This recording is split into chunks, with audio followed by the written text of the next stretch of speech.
गौतम बुद्ध रोज अपने शिष्यों को उपदेश देते थे। बुद्ध की ज्ञान की बातें सुनने काफी लोग आते थे। एक व्यक्ति गौतम बुद्ध का प्रवचन सुनने रोज नियम से आता था और उनकी सारी बातें सुनता था। बुद्ध अपने प्रवचनों में क्रोध, अहंकार, लोभ, शत्रुता छोड़ने की बात करते थे। बुद्ध के प्रवचनों का सार यही था कि इन बुरी बातों को छोड़े बिना जीवन में शांति नहीं मिल सकती है। एक दिन उस व्यक्ति ने गौतम बुद्ध से कहा कि तथागत, मैं रोज नियम से आपके प्रवचन सुन रहा हूँ, लेकिन मुझे कोई लाभ नहीं मिल रहा है। आपकी सारी बातें सच है, लेकिन मेरे जीवन में इनसे कोई बदलाव नहीं आ रहा है। बुद्ध ने उस व्यक्ति से पूछा कि तुम कहाँ रहते हो?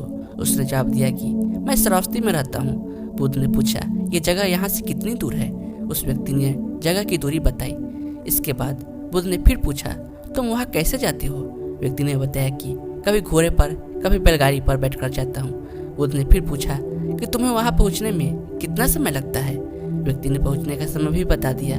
इसके बाद बुद्ध ने अंतिम प्रश्न पूछा कि क्या तुम यहाँ से बैठे बैठे ही श्रावस्ती पहुंच सकते हो?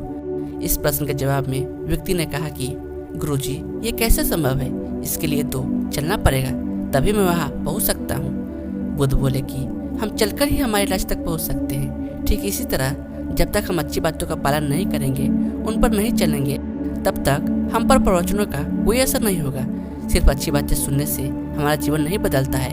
हमें प्रवचन को समझना होगा और उन्हें अपने जीवन में अपनाना होगा। व्यक्ति को बुद्ध की बातें समझ में आ गई और उस दिन के बाद उसने भी बुद्ध के बताए मार्ग पर चलना शुरू कर दिया। बुद्ध के प्रवचनों से व्यक्ति की सोच बदल गई और उसका मन शांत हो गया।